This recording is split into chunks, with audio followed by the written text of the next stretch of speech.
on the 26th of March 2020 at the Bomas of Kenya. Taifa letu tukufu, Kenya tunayoipenda.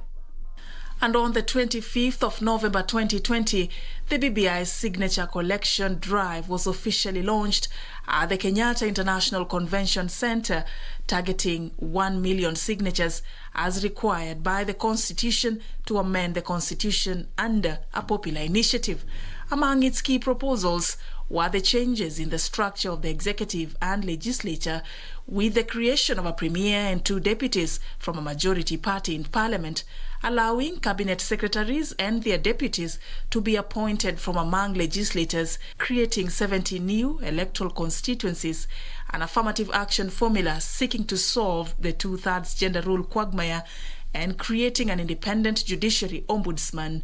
On the 22nd of February 2021, the Independent Electoral and Boundaries Commission announced that it had verified a total of 3.18 million signatures supporting the BBI bill out of the 4.3 million total signatures collected. This gave the green light for IEBC to submit to the 47 county assemblies the BBI draft bill for approval. The BBI required the approval of at least 24 counties before Kenyans could take a vote to approve or reject it in a referendum.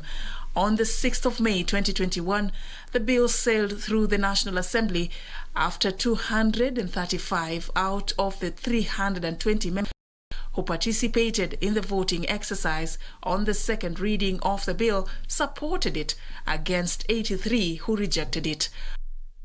On the 12th of May 2020, Senate also overwhelmingly passed the Constitution of Kenya Amendment Bill of 2020 after 51 senators voted in support of the bill, 12 voted against it. But the bill was slowly sailing to a bumpy road. There were at least 8 cases challenging the process filed at the High Court, which were later consolidated. On May 13th, 2021, High Court annulled the BBI referendum process. A 5-judge bench ruled that the head of state lacked authority to initiate constitutional amendment through a popular initiative. The judges were also to determine 17 questions raised on the petition against the process. We uphold the judgment of the High Court. On the 20th of August 2020, Court of Appeal upheld the decision by the High Court, declaring the Building Bridges initiative unconstitutional and unlawful. And for the next 3 days, efforts to resuscitate the process will now lie at the judges of the Supreme Court.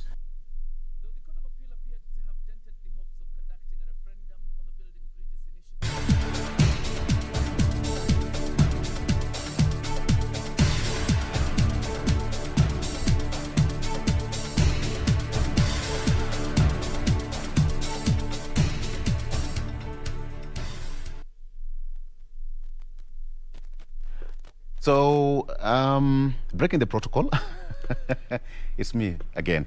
So the Supreme Court again is sitting the full bench on a 3-day marathon to hear that BBI Supreme Court appeal, which began yesterday. And now, you know, the case, both there you have the photos there, the pictures there of the Supreme Court. Both the High Court and the Court of Appeal shot down the push to amend the Constitution, that's Amendment Bill of 2021, which they termed null and void. And that is where, in his appeal, the Attorney General, that is Paul Kihara, challenged some key findings in that case of the lower courts that overturned the bid actually to amend the Constitution. So the full bench of the Supreme Court judges, those are the live pictures from the Supreme Court in the ceremonial attire there. They started to put the house in order sometimes back, and now the hearing continues. Everything is set. If you can see that on your screen, we'll be giving you that's live proceeding beginning anytime from now. And the parties actually set out their own businesses, their own issues, which key among them, they were asking the court to determine, and the Supreme Court, actually judges, decided that they were trying to come up with 7 issues on which they were going to allow the parties to submit their submissions in support of the bill or against the said case at the Supreme Court. So, key among the issues that the judges will be determining is one is the basic structure principle, which was also doctrine, and whether it's applicable in Kenya. So there we have it at the Supreme Court. That is Chief Justice Martha Koome. I will leave you in the safe hands of the learned judges there so that you can also follow that proceeding live from the Supreme Court. Once again, my name is Victor Law. Enjoy the rest of your viewing. Straight to the Supreme Court of Kenya. May it please my lords, can I be around to address your lordships when I'm sitting? That is allowed. Thank you. Yes.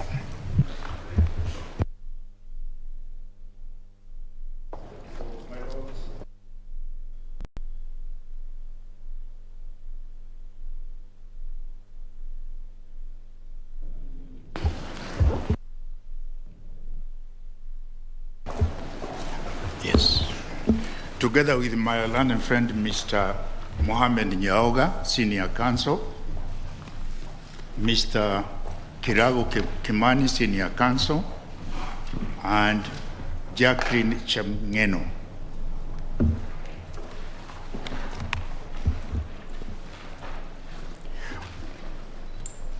On behalf of the 20th respondent, my lords, we have filed 3 important documents.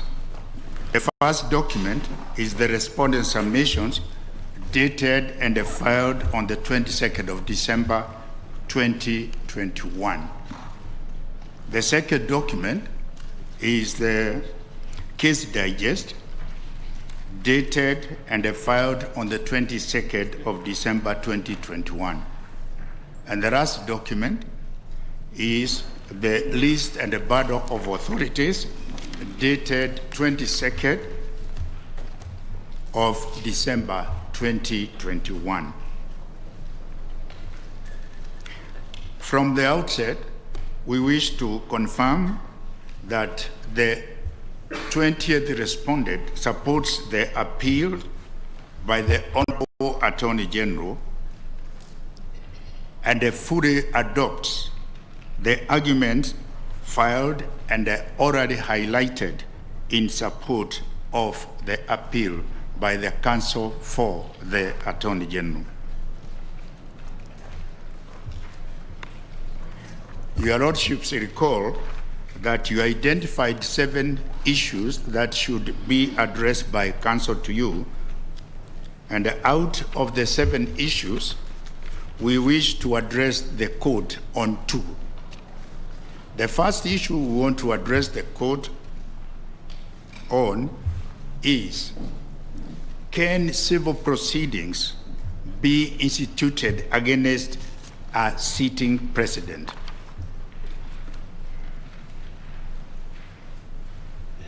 The second issue, my lords, that you'd like to address is, can the president initiate changes to the Constitution by popular initiative? My lords, I will address you on the first issue, and my learned friend, Mr. Kirago Kimani, will address you on the second issue. As we open our case, we make this bold proposition, my lords, that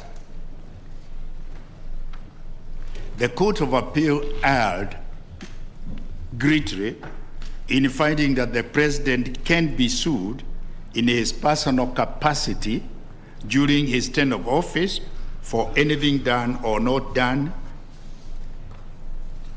while he executes the duty of the president.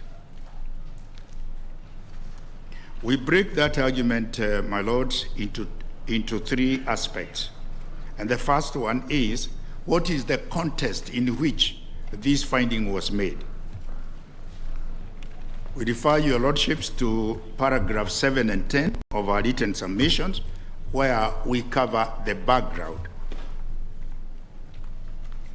And it is very important to note, my lords, that the Court of Appeal came to this conclusion despite the fact that the president had been sued not in respect of a private or personal matter, but in respect of matters that he handled, and clearly was stated in the Kenya Gazette and the other government documents that he did this in his capacity as president, head of state, and commander of the defense forces of the Republic.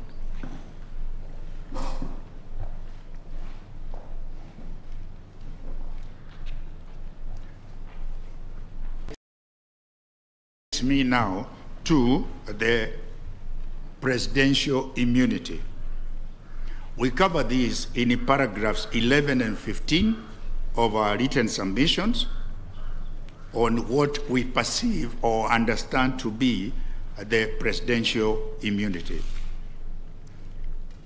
In our humble submission, my lords, this is a very important time whereby the court is being asked to rule on this important matter for the first time.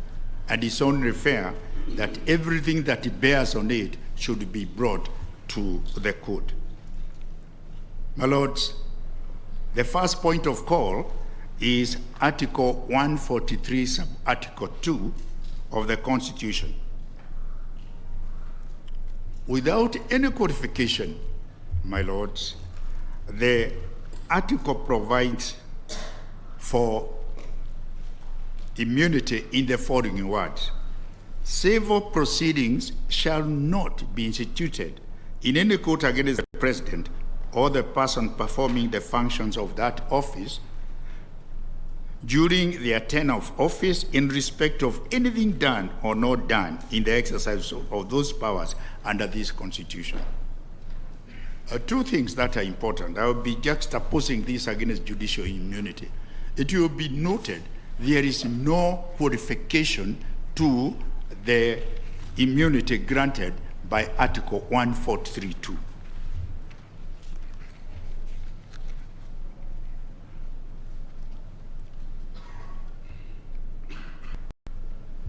Indeed, our submission, my lords, is this. This immunity granted under Article 143, sub-Article 2, is in absolute terms in regard to functions of the president, where he may commit a civil wrong.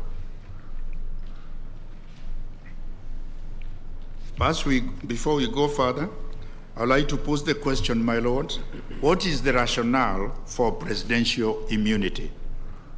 Presidential immunity is not unique to Kenya. It is a doctrine that has been adopted in many of the presidential systems.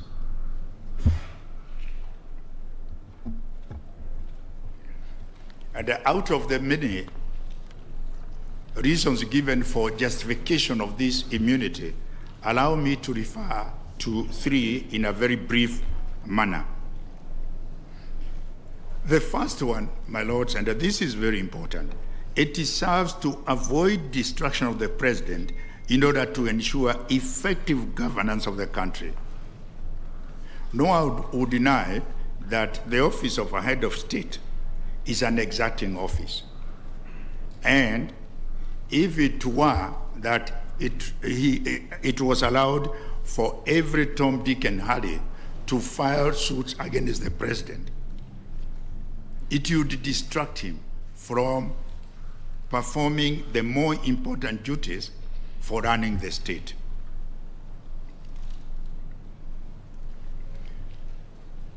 This argument, my lords, is very well developed in the American case of Nixon and Fitzgerald. It is found on volume 9 of our,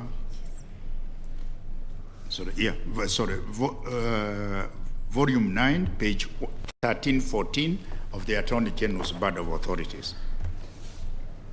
We would also request you to have a look at our written submissions, paragraphs 28 to 30, in that regard. The second point that can be taken in regard to the need for this immunity is the interest of national security. Again, it cannot be doubted, my lords, that in the course of doing his work, the president is fed with a lot of information regarding the national security. And not just that, he is also the chief diplomat for the country in dealing with other countries of the world.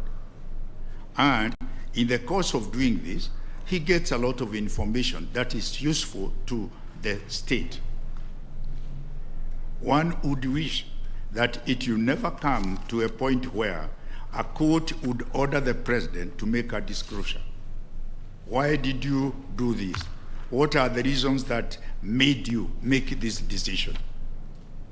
It would clearly be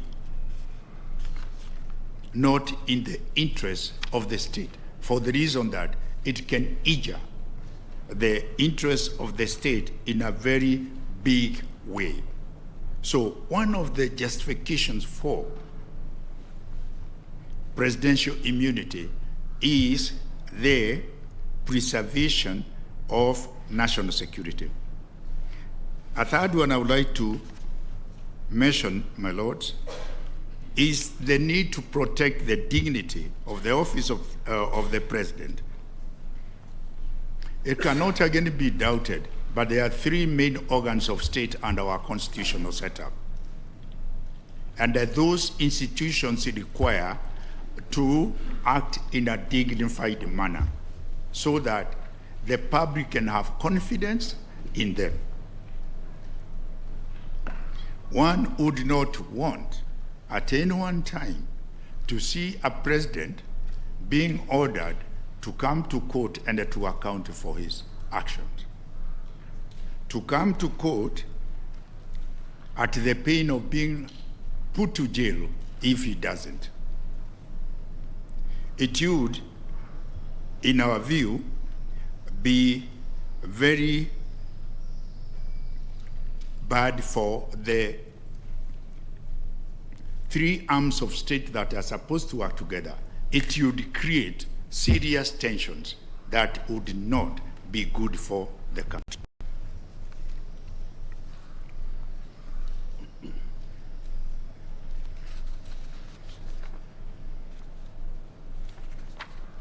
I would like to make some brief reference to the idea of juxtaposing presidential immunity and judicial immunity. Your lordships have been referred to this case time and again, Bellevue Development Company Limited, against Judges Francis Gekonyo and 7 others. I had the fortune to be involved in the prosecution of this case from the High Court to the Supreme Court. One of the things that came out very clearly in interpreting judicial immunity in that matter was this. The judicial immunity extends as long as somebody is acting in good faith and you are doing your official work. And when it came to interpretation, if that were to be regarded as a limitation, when it came to interpretation of Article 106, their lordships were very clear that despite those apparent qualifications, this was absolute and there was not going to be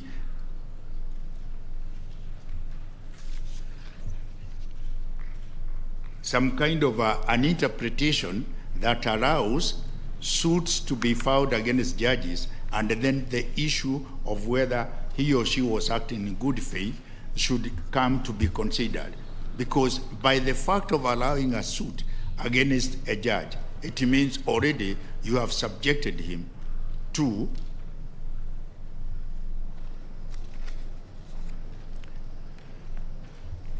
trouble for coming to a particular decision.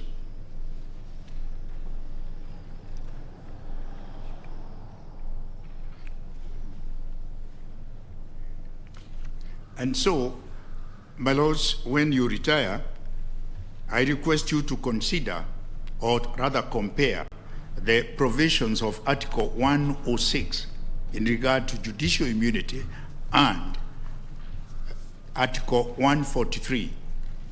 When you do that, my lords, you'll find that in Article 143, there is no codification at all in regard to the immunity of the president, unlike in the case of judicial immunity, where one can read some apparent codification when we talk about acting in good faith. So my view and our submission is this, that indeed the court was wrong to put a codification on the words of Article 143, which is totally unwarranted, because this immunity, in our humble submission, is a function of necessity. Without this immunity, the president cannot operate in the manner that he is expected as head of state and head of government.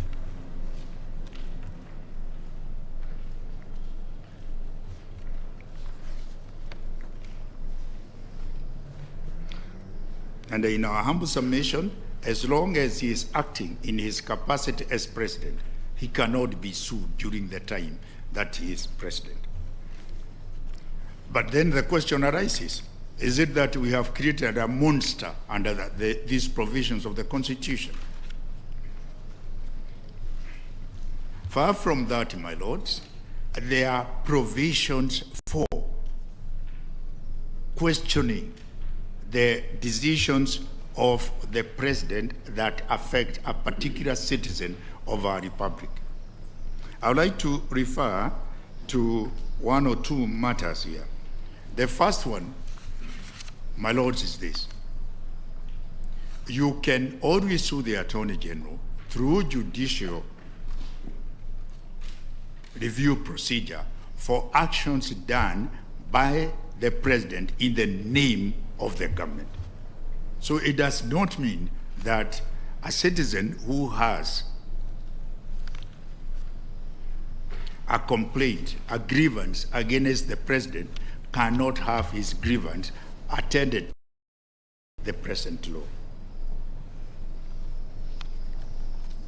Number two, even if you cannot file a suit against the president during the time that he is the president, there is clear provision in Article 143 that your course of action is sustained and you can file that course of action against the president when he retires.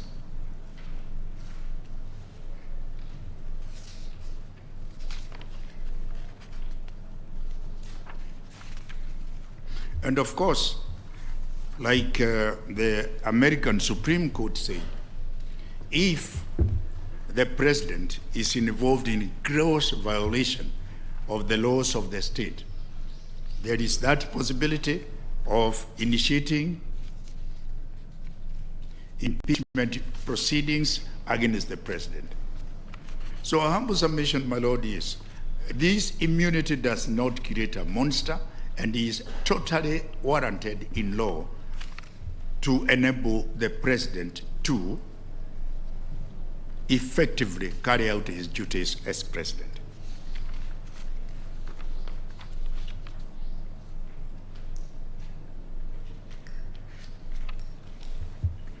And again,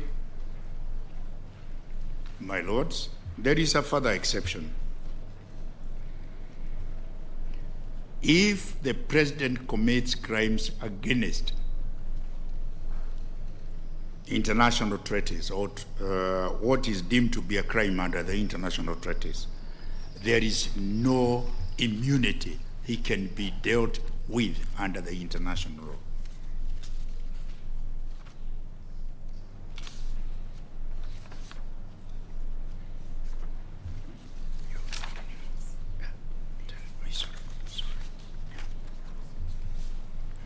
So, my lords, taking into account the practice in the other jurisdictions, which we have incorporated in a summary manner in our written submissions, and taking into account the clear words of Article 143, it is our humble submission, my lord, that the Court of Appeal erred in holding, contrary to the express meaning of those words, that a president can be sued in his private capacity for omissions or acts of commission committed by him during his reign as president.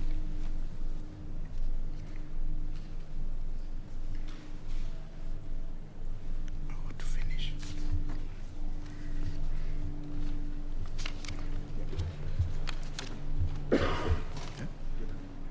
No, just once. Yeah. So, my lords, in the light of the argument made by the Honorable Attorney General and the arguments that we have made today, we respectfully beseech this court to make a finding that, contrary to what the Court of Appeal did find, the President of the Republic of Kenya, or the person performing the functions of that office, enjoys absolute immunity from civil proceedings during his term of office in respect of anything done or omitted to be done in the exercise of the powers under the Constitution. He cannot be sued in a civil court at all. Number two, the other prayer that we seek today is that civil proceedings cannot be instituted in court against the president or the person performing the functions of that office during their term of office in respect of anything done or not done by them in their capacity as president. My lords, in regard to that issue, I would like to rest our argument at that point, unless your lordship want me to. Just correct this. Yeah. I just want to correct a reference, a wrong reference I've made. I have made a reference to Article 106 in regard to judicial immunity. In effect, it is Article 160.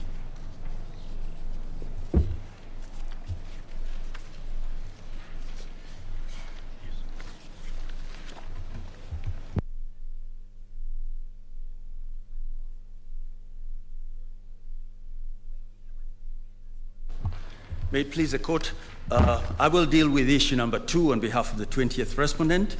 And in doing that, my task is to try and persuade you today that the Court of Appeal came to the wrong conclusion in determining that the president cannot institute or commence the process of amending the Constitution through a popular initiative. I'm indebted to my learned friends who've spent time on this, Mr. Karori Kamau, Mr. Wambulo, Mr. Kuyoni, Mr. Eric Gumbo, and others. I will try in getting you to the destination of overturning the Court of Appeal, not to touch on anything they've touched on. I have 3 planks on which I build the arguments of the 20th respondent. The first one is that this court settled the position in the Interim Independent Electoral and Boundaries Commission, that's in the year 211 EKLR, that the provisions of the Constitution should be read as an integrated whole, each sustaining the other. And I will be arguing that the conclusion of the Court of Appeal does injustice to this, does violence to this conclusion that the court came to. The second one is that I'll be looking at the twin functions of appellate counsel and the appellate court. Let me start with the function of the appellate court, which is simply to review the procedures and decision of the courts below in this case, to make sure that the proceedings were fair and that the law was applied correctly. And there's two things that we're dealing with here. Were the proceedings fair, and was the law applied correctly? With regard to the 20th respondent, I think the determination of the Court of Appeal that the 20th respondent had not been served and the proceedings against him were therefore unfair. I think going further to determine that he was not, or he is not able to initiate a popular initiative is wrong. But more importantly, the conclusion of law is wrong. With regard to appellate counsel, one of the most important functions of appellate counsel is to work with the appellate courts to settle the law.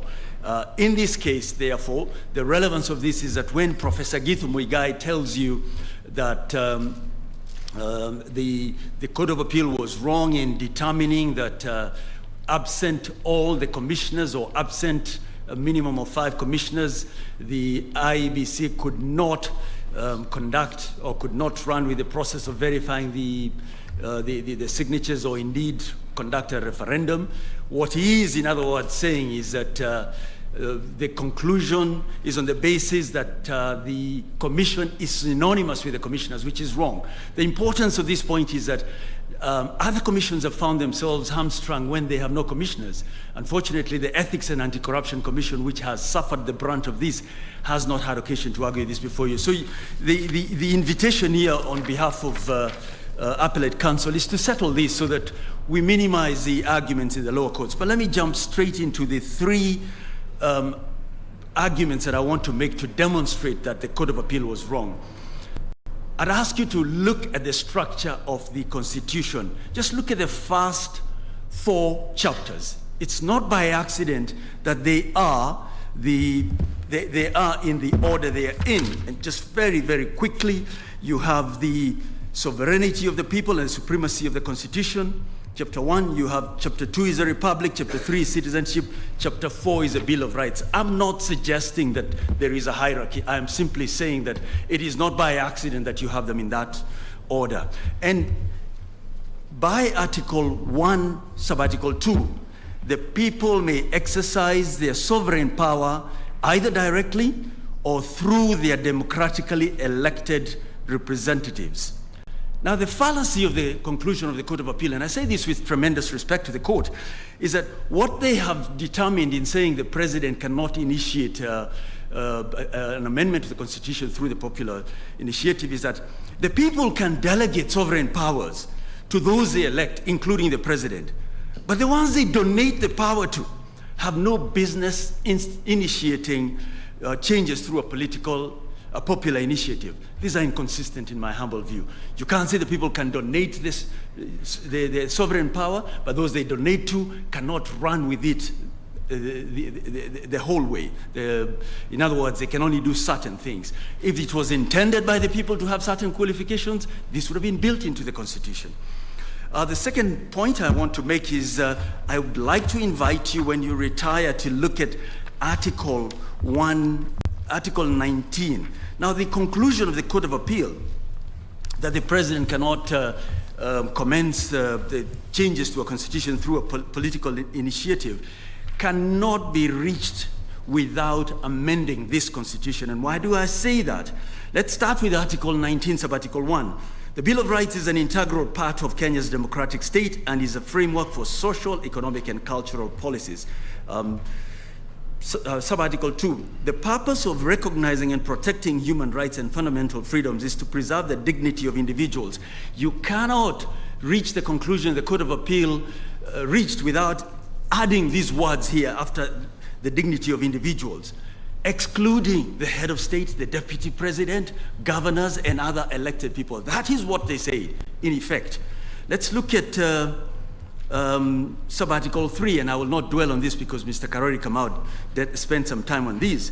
The rights and fundamental freedoms in the Bill of Rights belong to each individual. Again, you have to read in the words, excluding the president, the deputy president, governors, and all other elected persons. That's what the Court of Appeal is in effect saying. Let's look at what the Article 20 then tells us. Sub-Article 2, every person shall enjoy the rights and fundamental freedoms in the Bill of Rights to the greatest extent. Again, the conclusion of the Court of Appeal could only be reached by inserting words after every person, excluding the president, the deputy president, elected leaders. But there's another point to be made here. You note that here the word is every person. If you go to Article 260, person includes artificial persons, it includes associations. What the Court of Appeal has said is that while even companies have the right to enjoy this right, the president does not have. Why? Because he vied and was elected. With respect, that is stripping of his rights. With respect, that conclusion is wrong. For these reasons, and those advanced by Malan, Mr. Waweru Gatonye, we'd urge you to set aside the order of the Court of Appeal. One last thing, with regard to Mr. Murara Omoke's appeal, because he's the appellant, we will not, for good order's sake, I think, be addressing you. It's that he did not challenge the conclusion of the Court of Appeal that no service was effected on the president, the 20th respondent, and therefore the proceedings against him were set aside in their entirety. Without having challenged that conclusion, my learned friend of the appellant cannot ask for costs. Costs follow the event. The only person who can ask for costs is the 20th respondent because he was not served. Those are my submissions. I'm much obliged.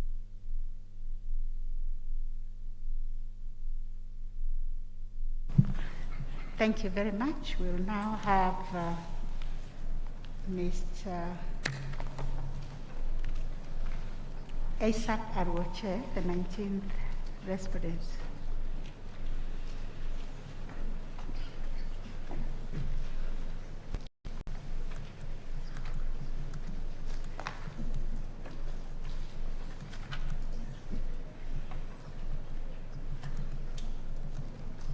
Good morning, Your Lordships. Good morning. First clarification, I seem to have been allotted 30 minutes, yet your directions are suggested that I have 1 hour.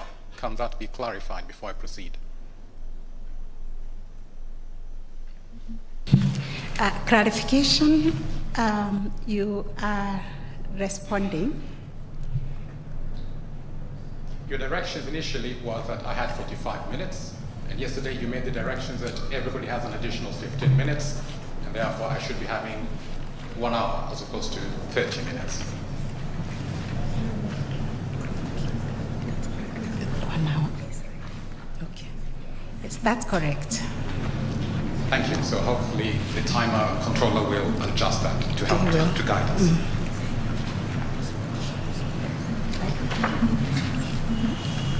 I have filed before this court a response to petition number 11.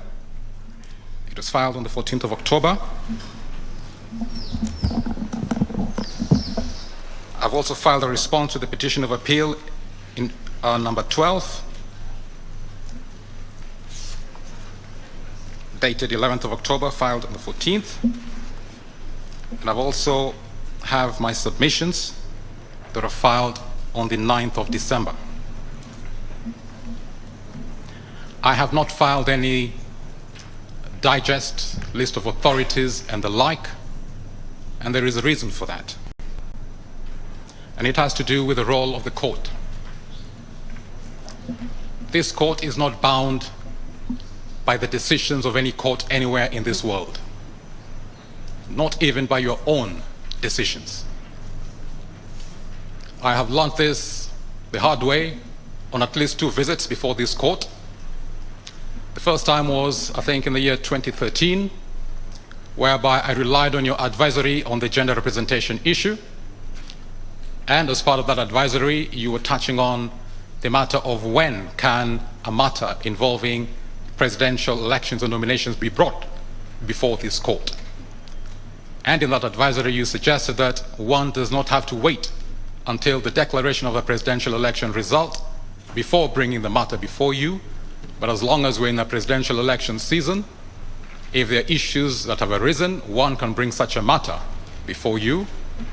And at the time, there was such a matter which I brought before this court, concerning the nomination of 4 presidential elections at the time: Uhuru Kenyatta, Raila Odinga, Musalia Mudavadi, and Peter Kenneth, whereby I'd raised the issue that the nominations were null and void, yet the IEBC had accepted those nominations on the grounds that they were still public officers who were not exempted by Article 137, and therefore IEBC should never have accepted the nominations.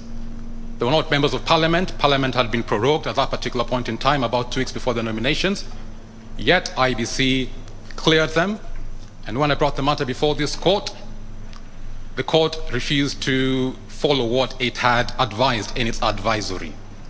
It simply said it had no jurisdiction. My opposite number on the side was learned counsel Paul Nyamodi, and Paul Nyamodi simply reminded the court, follow the text of the Constitution. Your jurisdiction kicks in only after a declaration of a presidential election result, and not as you are suggesting in your advisory. And so you threw out your advisory and simply resorted to the to the text of the Constitution. That was the first time.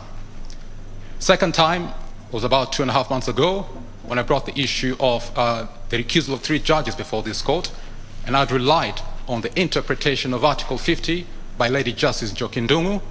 But when the matter came before you, again, you threw that particular interpretation aside, and you relied on the express text of Article 50, and you said this applies only to criminal matters, it doesn't apply to non-criminal matters. In other words, you are not bound by the decisions of any court, your own decisions included. And therefore, I thought, well, I could do what everybody else is doing, give you a whole list of authorities from world-leading scholars and the like, but at the end of the day, it doesn't bind you. It can act as some measure to persuade you, but really doesn't bind you. So what I've decided to do this time around is to limit myself to only that which binds you. The Constitution. Articles 1, 2, 3 basically talk about the binding effect, the supremacy of this Constitution, the binding on everybody, and since that is all that binds you in any other law under the Constitution, that is all I'm going to stick to in my submissions today. Such that whatever I speak should be what is binding to you, and anything else not binding to you is entirely at your discretion. You can accept it or reject it, depending on your view at the time. The first issue I deal with, as you laid out, concerns the basic structure doctrine. I'm basically saying this doctrine does not apply to Kenya. My reason for saying so is different from the reasons that have been advanced before this court. I'm appealing and relying on Article 2.1, which talks of the supremacy of this Constitution and the fact that it is binding on everybody.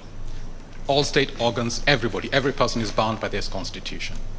We have no higher law than this Constitution. Therefore, we have to abide by this Constitution. When you study the basic structure doctrine, you find that the doctrine, and here I think we need a clarification, there is a distinction between the basic structure doctrine and the basic structure in the Constitution. Our Constitution has structures, a basic structure, but the doctrine is something different from the structure.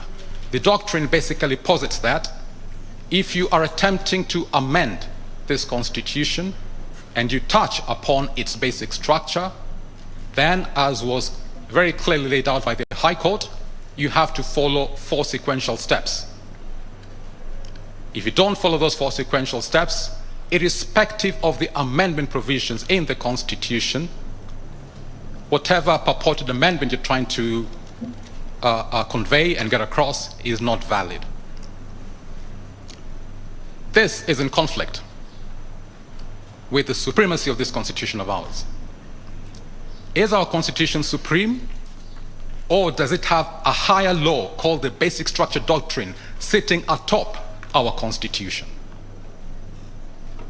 If our Constitution is supreme, we cannot have another law, it doesn't matter what name you call it, sitting atop our Constitution and using that higher law to construe our Constitution, and using that higher law to even nullify the amendment provisions of our Constitution.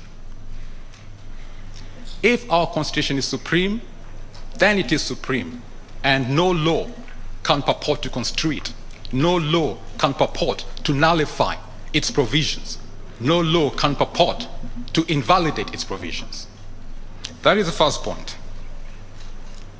The second point is Article 1, Clause 1, flowing from the preamble to this Constitution. We, the people, gave ourselves, after fully participating in the making of this Constitution, we adopted and enacted and gave ourselves this Constitution, and even to subsequent generations. Then the very first article in the Constitution says, the manner we exercise our sovereign power is only in accordance with this Constitution. We limited the manner we exercise our sovereign power. It was a self-imposed limitation, not imposed by anybody external to ourselves. The basic structure doctrine talks about something different. It says we cannot limit the manner we exercise our sovereignty, our sovereign power. If we're trying to amend this Constitution and it touches on the basic structure of the Constitution, then we have to go outside the Constitution. In other words, that is in conflict with the self-imposed limitation that we imposed upon ourselves, saying that we can exercise our sovereign power only in accordance with this Constitution. If we did not impose this limitation upon ourselves, then of course there might be some merit in that aspect of the basic structure doctrine, whereby we can go outside the Constitution and amend it. We can have coup d'etats, revolutions, uprisings, or whatever. But we as a people of Kenya, we said the only manner we are going to exercise our sovereign power is in accordance with this Constitution. Therefore, when the basic structure doctrine talks about the possibility of amending this Constitution in a manner different to what we have laid out in this Constitution of ours, for example, using the 4 sequential steps, that is not in harmony with Article 1, Clause 1. That is not only in accordance with this Constitution, the self-imposed limitation we the people imposed upon ourselves. Therefore, that basic structure doctrine is in conflict with this Constitution. That basic structure doctrine challenges the legality and validity of Article 1, Clause 1. That basic structure doctrine is challenging our own sovereignty. Who is boss in Kenya? Is it maybe President Martha Koome, President of the Supreme Court, or President Uhuru Kenyatta, President of the Republic of Kenya, or David D, Chief Champion of the basic structure doctrine in Kenya? Or is it us, the people? Who is boss in Kenya? This is a fundamental question that we have to address. This doctrine challenges the legality and validity of provisions of this Constitution, including the very first article and first clause. It challenges the amendment provisions of Chapter 16, Articles 255, 256, and 257. If we were to apply Article 2, Clause 4, we would invalidate the basic structure doctrine on account of its inconsistency. It's a null, void, and invalid doctrine as applied to Kenya on account of its inconsistency with our Constitution, which we gave ourselves. We have a clause, Article 2, Clause 3, that deals directly with the jurisdiction of the courts and other state organs with respect to entertaining any challenge to the legality or validity of this Constitution, either by any court or state organ or before any court or state organ. Now, I know this matter wasn't initiated by the courts. It was initiated by petition E-282 of 2020 in the High Court. It was a matter that was placed before this court. But it is a challenge to the legality and validity of this Constitution, and therefore, under Article 2, Clause 3, this court, the Supreme Court, the Court of Appeal, the High Court, any court in Kenya, and any state organ in Kenya has no power, no jurisdiction to entertain it within its particular forum. In other words, since you have no power, no jurisdiction to entertain a challenge to the legality and validity of this Constitution, the orders of the High Court, as affirmed by the orders of the Supreme Court, must be vacated. They're null and void. They don't apply. You have no power to approve or say it's valid in Kenya. None. No power. And since you have no power to do that, the logical thing to do is simply to vacate those orders. We go back to default mode before this matter was placed before this forum of the courts.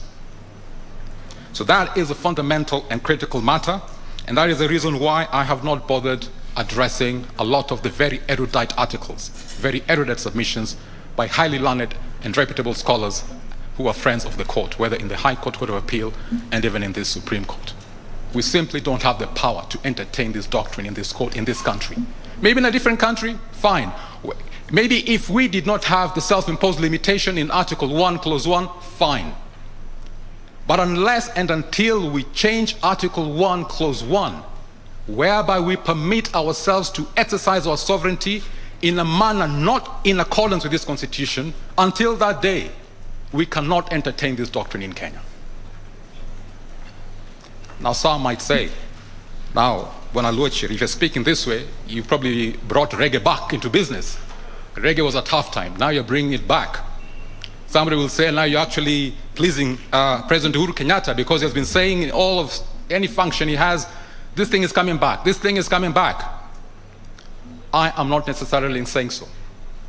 What I am saying is that the basic structure doctrine is a legal device that has been used by the courts in an effort to promote democracy. That is a paraphrase from the submissions of my learned friend, President Nelson Harvey, on behalf of Devin D and his team. If you look at the words in the judgment of Patrick Kiage, Justice in the Court of Appeal, he said he was using the basic structure doctrine as a defense mechanism for the Constitution. He cannot stomach anybody trying to rubbish and dismember this Constitution, and therefore he's using the basic structure doctrine as a defense shield or a mechanism to defend this Constitution. But then Article 1, Clause 1 says very clearly, our sovereignty is to be exercised only in accordance with this Constitution. We delegated our judicial authority to you, the judges, which means your authority as judges is limited to our sovereign authority. And since we have limited the manner we exercise our sovereignty to only in accordance with this Constitution, you cannot go beyond that. You cannot use extra constitutional measures, even in an effort to defend this Constitution of ours. You are confined only to using legally and constitutionally permitted defense mechanisms and not go beyond what is permitted. If I'm to use a football analogy, you have attackers and you have defenders. If you're trying to defend your team from having a goal scored against it, you can defend by a fair tackle, tackling the ball. Or you can defend by an unfair, illegal tackle, tackling the player. If you tackle the player, you'll be penalized for committing a foul that is against the rules of football. That is basically what I'm saying over here. The basic structure doctrine in Kenya is not allowed by our Constitution. Yes, it can be used as a defense mechanism elsewhere in the world, but it is not permitted by our rules. Therefore, it is not open to us to use it in the defense of the Constitution. We have to use other different mechanisms that are allowed in our Constitution in defending our Constitution. I think by that particular point, I'll leave the matter there. I'm not going to delve into any other detail because we don't have the authority to deal with it. It's simply for vacation. Now, what about defending the Constitution otherwise? We have other mechanisms. For example, Article 2, Clause 2. This article states basically that no person may claim or exercise state authority except as authorized under the Constitution.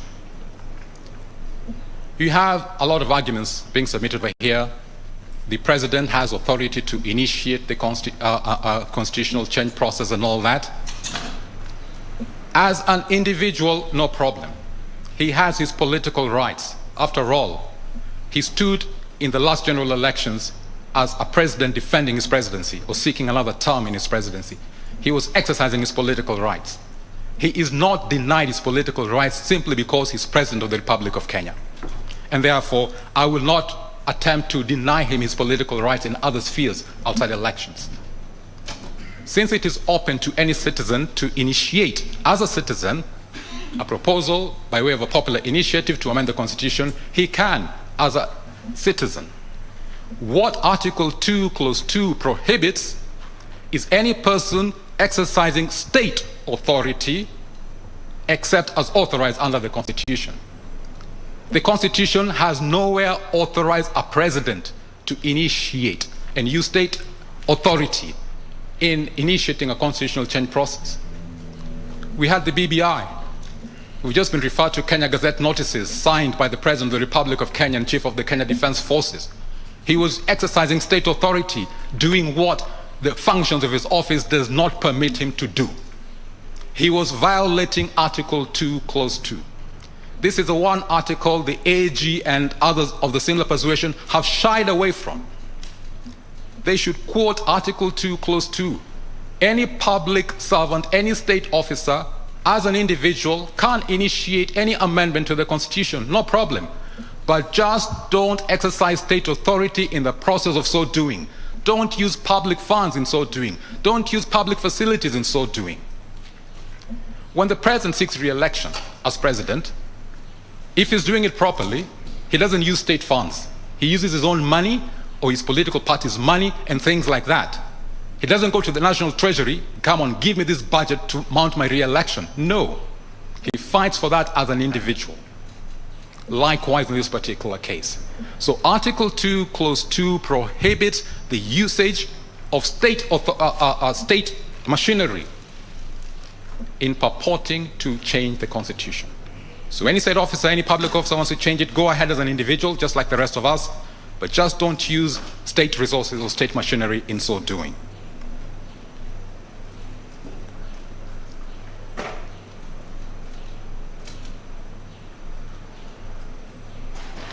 I'll now turn to the issue which is generating a bit of some controversy here, presidential immunity.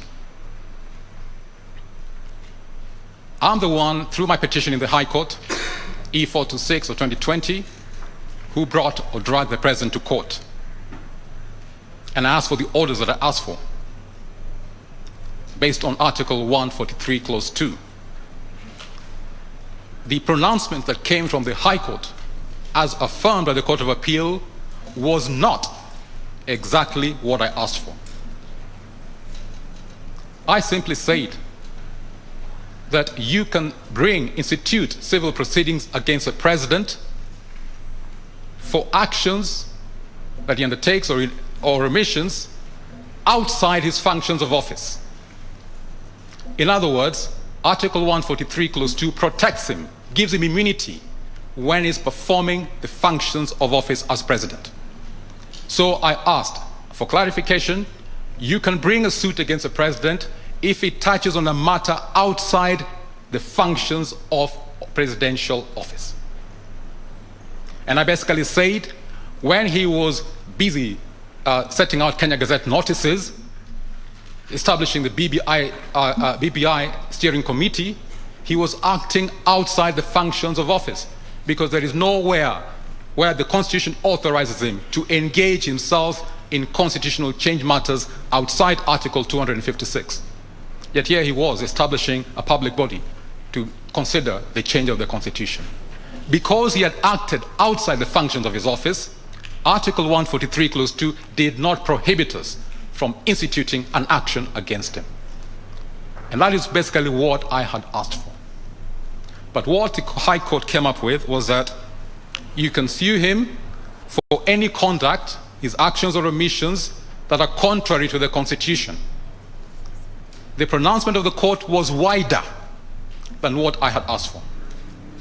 I had confined myself to conduct outside his functions of office. But if you apply what the High Court said, you can sue him for anything that he does that is unconstitutional. Unconstitutional includes both functions within his office and functions outside his office. And that is a bit that I disagree with. And I'm saying that particular order was wider than my prayer. I'm urging this court to revert to my prayer and not go beyond my prayer to what the court, High Court, and as affirmed by the Court of Appeal, went. I'll give an example.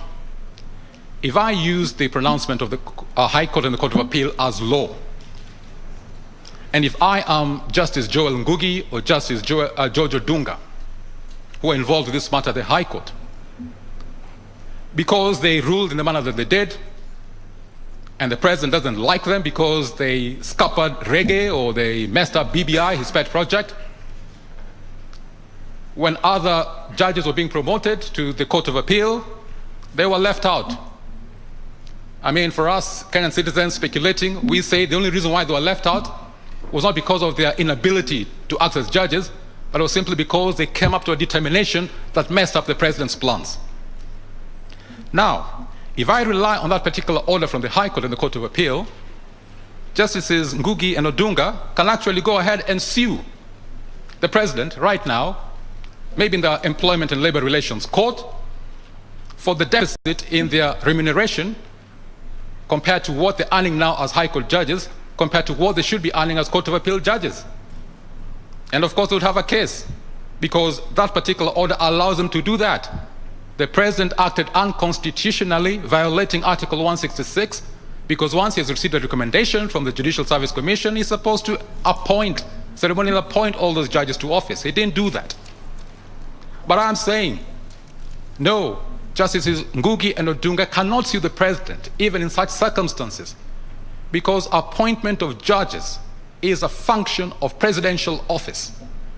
And Article 143, Clause 2 gives him immunity from being sued when he's performing a function of presidential office. Yes, he conducted himself unconstitutionally.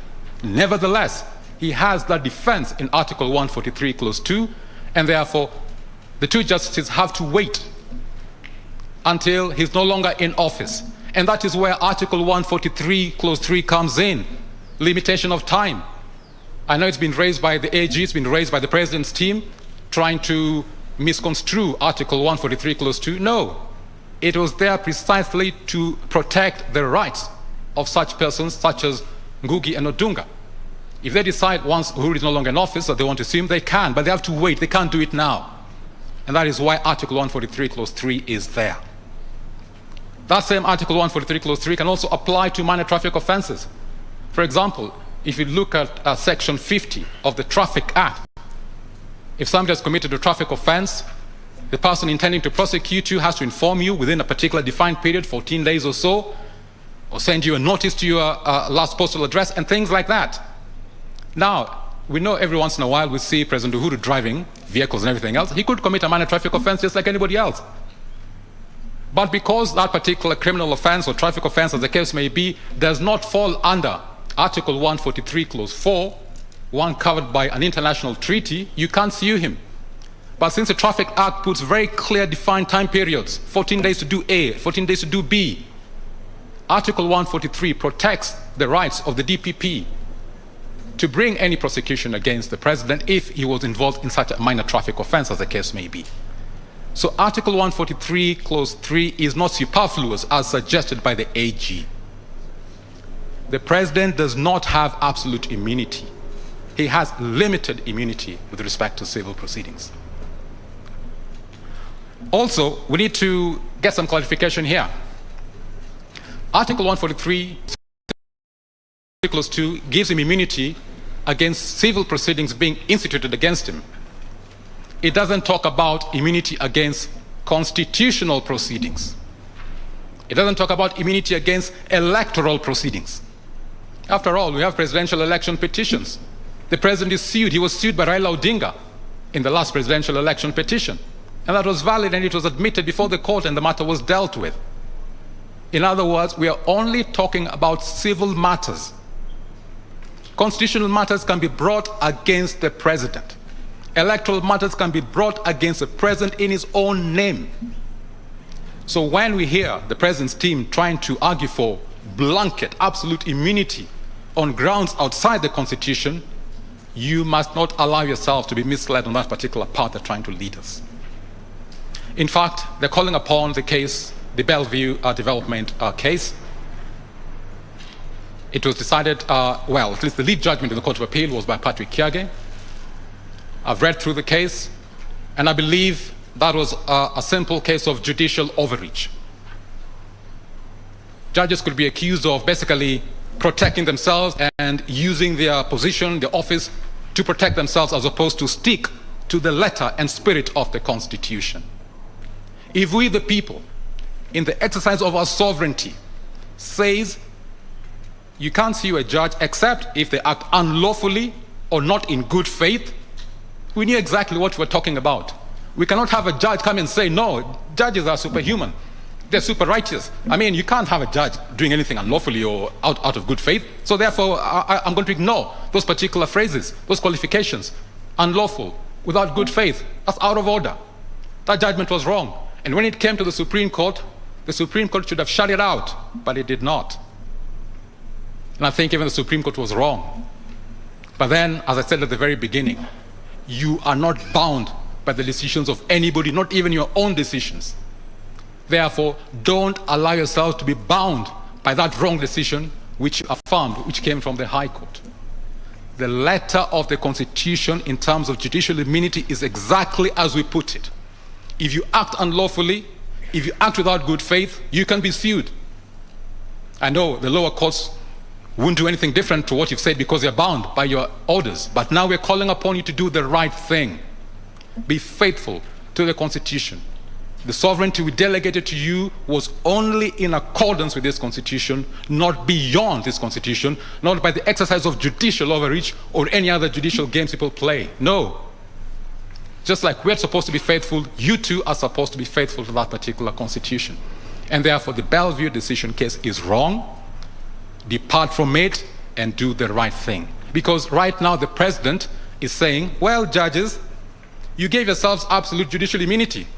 The Constitution did not, but you gave yourself absolute immunity. Come on, do me a favor too. Give me, the president, also the same judicial absolute immunity that you gave yourselves. That is basically what the president's team is asking over here. We cannot have that. No. Who is boss in this country, I asked earlier on. Is it Martha Koome? Is it Uhuru Kenyatta? Is it Devin D? Or is it us, the people? Who is boss? If we, the people, are boss, then our word should rule and prevail. And if we put qualifiers in judicial immunity, like unlawful, not in good faith, we mean exactly what we say when you put those particular phrases in the Constitution. They're not to be ignored by judges. You're supposed to act faithfully in upholding that Constitution. That is the delegated authority we gave you, not to act beyond the authority we gave you. So Bellevue decision is wrong. Uhuru Kenyatta as president cannot rely on that in an effort to get himself absolute immunity. He does not have absolute immunity. Section 3 of the Supreme Court Act talks about this court using history in an effort to get to the text and context of matters and all that. Section 14 of the retired Constitution was dealing with presidential immunity. You can compare that with Article 143 of the current Constitution, and you'll find that on the criminal side, we reduced the immunity of the president because we inserted Article 143, Clause 4, whereby we allowed him to be sued in criminal matters if the matter touches on an international treaty which allows him to be proceeded against. So we reduced his immunity. Very consciously we did that. When it comes to Article 143, Clause 2, dealing with civil proceedings, in the retired Constitution, you could not institute or continue any civil proceedings against the president. Then he had absolute immunity against civil proceedings. But under the current Constitution, you're only prohibited from instituting, which means if he had a pre-existing civil matter before he became president, that continues, which means again, we reduced his immunity in the current Constitution. So we, the people, reduced his immunity. The president seems asking us, asking you as a court, basically to enhance it and give him absolute immunity. We cannot have immunity for impunity. No. We want a president who lawfully abides by this katiba of ours, lawfully abides by our national legislation. We cannot have him doing anything he feels like president, as asked by the second prayer of the president's team. The first prayer is faithful to Article 143, Clause 2. But the second prayer says he wants immunity for anything he does as president. If you grant him immunity for anything he does as president, then he'll be immune from any action such as what he did in this BBI case. He exercised state authority in pushing the BBI case, yet he had no authority under the Constitution to appoint the BBI steering committee, to engage himself in constitutional change conduct. That is not allowable. He wants to be given more than we, the people, gave him. And you, as the Supreme Court, in being faithful to only in accordance with this Constitution, cannot. In fact, you have no power to enhance his immunity. I know they've given us very wonderful reasons, dignity, confidentiality of state matters, etc., etc., etc. Yes. But let us look at the record. How many cases in the last 11 or so years since the Katiba has been in place, 12 years almost, have been brought against the president on civil matters? On civil matters. Forget about electoral matters. Forget about constitutional matters. Civil matters. Frankly speaking, I'll be very hard-pressed to find any. Kenyans are not litigious against the office of the president. No. We respect that particular office. Even if you take my case in 2013, that was before Justice Lenaola, it was on a constitutional matter. It was not on a civil matter. I was not seeking any money from them. No. So let us be faithful to this constitution of ours. The president's team, they want to be granted immunity for impunity. We say no. We are a lawful, law-abiding nation. The rule of law is one of the principles of national governance that we have in Article 10. We have to uphold that. Everybody has to abide by the law in this country. Whether you're president, whether you're a judge, whether you're a private citizen, all of us have to abide by the law in this country. Under Article 27, which the president's team relied on, all of us are equal before the law. Even if you're president, we do not have two tiers of citizenship, two tiers of persons. We are all equal before the law, and all of us must abide by this law.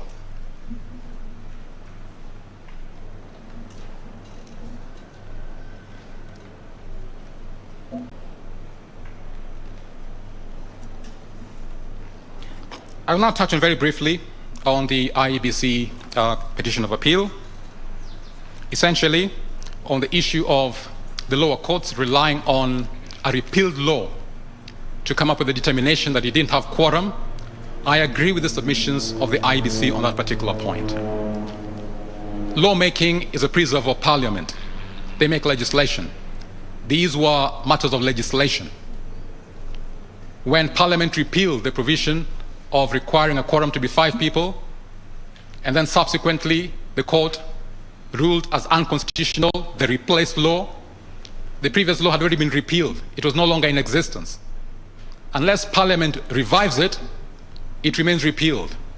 And on that basis, we cannot use a repealed law as a basis of declaring IEBC to have been without quorum.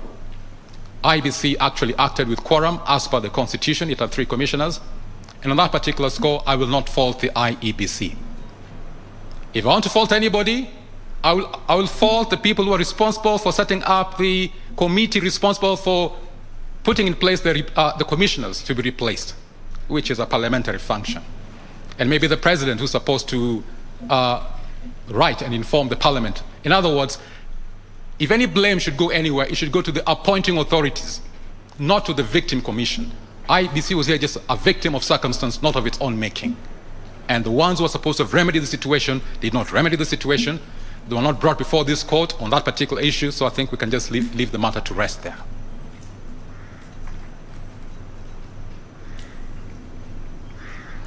I will touch on briefly to the other petition of appeal, Morara Omoke's one. I know there's been almost like a chorus saying that he's been asking the wrong question, whether we should be having multiple questions or singular questions in a referendum, whether he jumped the gun, he should have waited until we got to the stage of Article 257, Clause 10 and all that. But I think we need to reset something which was even mentioned by the AG's team and others who spoke in that particular regard, which is, in a referendum, we are voting on a bill. It is a bill that goes to Parliament. The parliamentarians vote on a bill.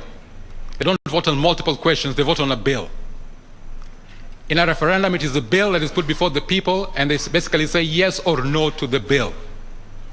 What was not said before this court was, what are the contents of this bill? That was a bit that was not mentioned by the AG, the President's team, the IEBC, and others who supported them, like the Parliament. If you look at Article 255, 256, and 257, it is extremely clear, and it is very consistent. In fact, there is no evidence of even a single inconsistency. A bill can only deal with a single subject matter, a single amendment.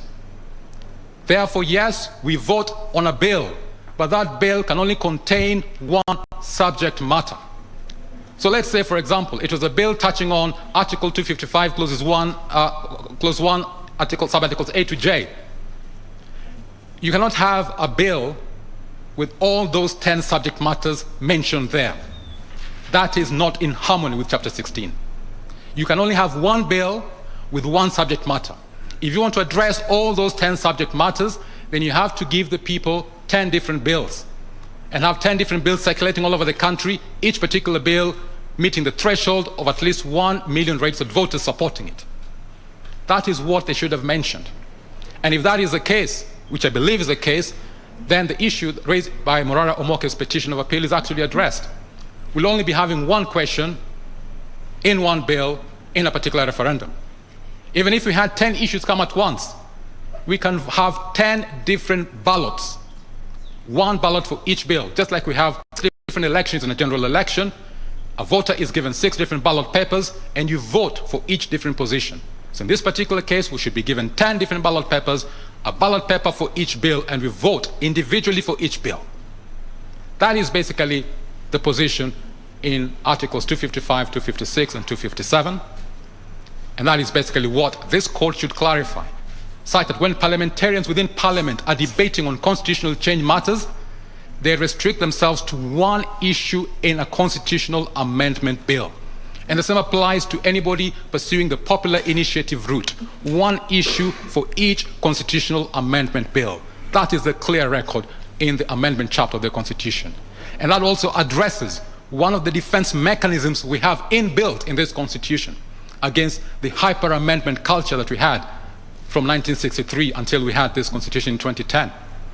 I know some of us have tried to bring the basic structure doctrine as a defense mechanism, and that is not permitted by our Constitution.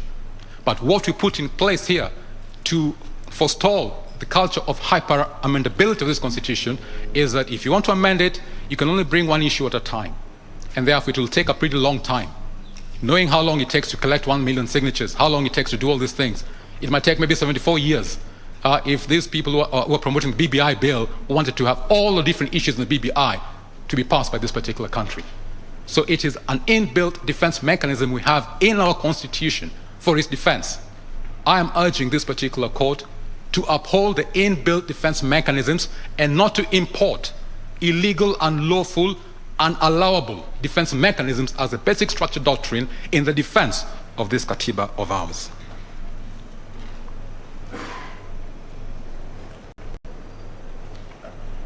So basically, I'm going to wrap up, and whatever time that I don't use, I am going to very willingly and gladly donate all of that time to Morara Omoke, because other parties have donated the time to the AG and the IBC. I think let's give the other petition of appeal also some fair time. So any time that I don't use, I'm going to donate that to Morara Omoke and his team. But essentially, I began by asking the question, who is boss in Kenya? Is it Martha Koome, the President of the Supreme Court of Kenya? Is it Uhuru Kenyatta, the President of the Republic of Kenya? Is it David Ndii, the champion of the basic structure doctrine, as represented by President Nelson Harvey? Or is it us, the people? In this Constitution of ours, we, the people, are the sovereigns. We are boss. We have limited the exercise of our sovereignty to only in accordance with this Constitution, and so we must be faithful to this Constitution. Any constituted power, be it the executive, legislature, judiciary, independent commissions, must conduct their affairs to only in accordance with this Constitution, because that is the sovereign power that we've delegated to them. We have reserved to ourselves exercising our sovereign power in a manner different to this Constitution, but only when we change Article 1, Clause 1. For now, while Article 1, Clause 1 remains in our laws, we have not allowed ourselves and anybody we have delegated our sovereign power to do anything different from only in accordance with this Constitution. I think with those particular remarks, I rest my case, and I hope when you retire to your judgment, you do the right thing. Thank you. Thank you for ending on the happy note that Martha Koome is not the boss. We the people, the sovereign people are the boss.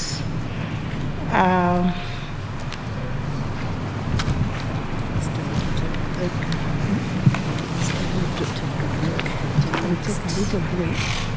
We can ask questions.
Okay,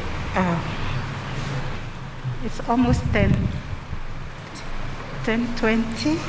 We had intended to break at 10:30, but we still think we can take a short break now. And just to indicate that for those who have submitted, the court will make some interventions and seek some clarification or questions when we resume before we go to the next round of submissions. So we'll rise and convene at 11.